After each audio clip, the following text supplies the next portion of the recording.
subscribe, and hit the bell button to get notified. Bye.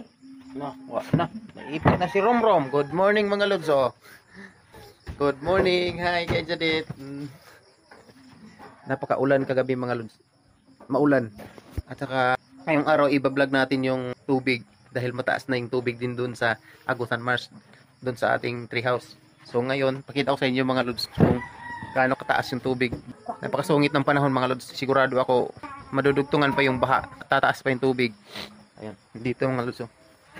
Andito na sa aming andito na sa ating hagdanan yung tubig. Ayan. Ayan oh. Andito na oh.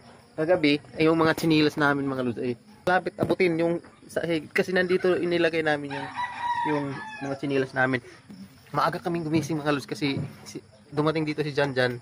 Sabi nila na naanod na daw yung tsinilas namin. Pero hindi pa naanod mga lods. Malapit na lang. Ayan oh. Yung tsinilas namin kumpleto pa. Ayan mga lods. Ayan, ayan. Ayan, hanggang doon mga lods. Ay, pagload na. Ayan o. Sa ilalim mga lods, ayan o. Ilalim ng bahay. Ayan. Laki na. Oo. Dito kasi sa amin mga lods, dito sa bahay namin, example talaga tong bahay namin sa tubig. Ayan, doon sa iba, yan, wala. So mataas na yung tubig mga lods. Pero doon sa Agusan Marsh ngayon mga lods wala pang masyado tubig. Kasi matagal yan dumating ang tubig doon mga lods.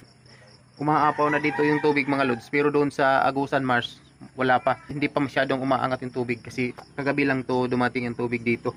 Doon kina Maylin mga lods pinakauna doon sa kanila. Na Maylin kay Gian, kay kina Maninay. Doon yung pinakaunang aagusan ng tubig na malaki. Doon aapaw yung pinakauna. Dumaan na dito yung tubig mga lods mataas na ang Agusan River. So doon kina Maylin, andun lang sila sa gilid ng Agusan River. Doon na ang pinaka mataas din na tubig. Yung mga bahay-bahay doon mga lods lumutang na yun. Kasi nakapatong na yun sa kawayan. Pagka may tubig na aangat na yun. Parang na ba, prepare na sila na nakapatong na diretso yung bahay nila sa kawayan. So pagka may tubig na diretso na kahit natulog ka pa, paggising mo angat na yung bahay niyo. Ayan, ganyan doon sa Kinamaylin. Yung hindi lang mataas yung yung haligi.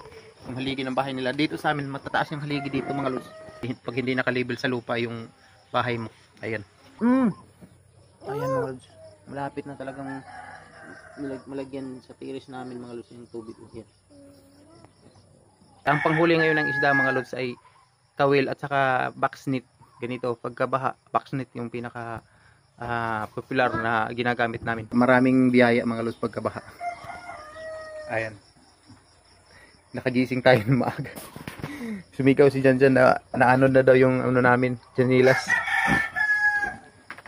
Wala na mga lods, mabasa na ng tubig yung kanina, hindi pa yan nabasa ng tubig. Ayan.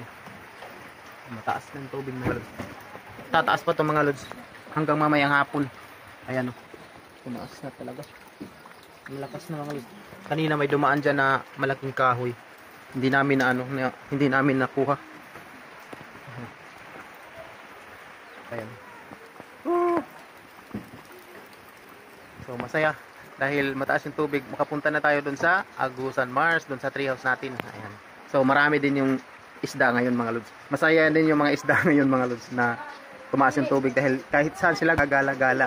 So andun yung boxnet natin, nakaabang, doon sila papasok. Ayan. Hanggang dito sa likuran, mataas na mga lods. Ayan. Ayan. Kung kagabi pa na ganito mga lods, tulog pa kami. Sigurado wala na kaming tsinilas. Ayan. Itong mga tsinilas namin wala na. Wala na to. Tumaas yung tubig. Nagising na kami kasi pumunta si Janjan dito. Mamaya, hindi na yung makikita mamaya mga lods. Dahil mabilis yung pagtaas niya. Sigurado ako mga lods, mamaya magbablog sila Maylin na mataas na din yung tubig nila dun sa Agusan Marsh. Ayan.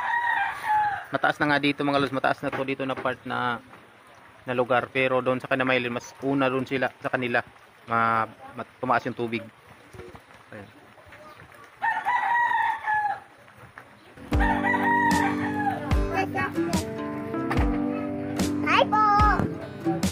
Hi po. Anak kong babae mga lods. Ayan. Oo. Wala na.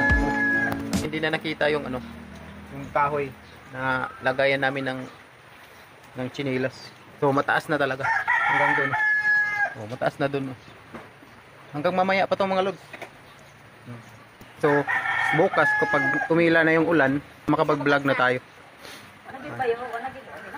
Hindi na gani makita. Ako pa, Ayan, hindi na makikita. Sa taas pa yan mga lods. Napakasungit pa ng panahon dahil sa easterlies. Sabi ng Pag-asa.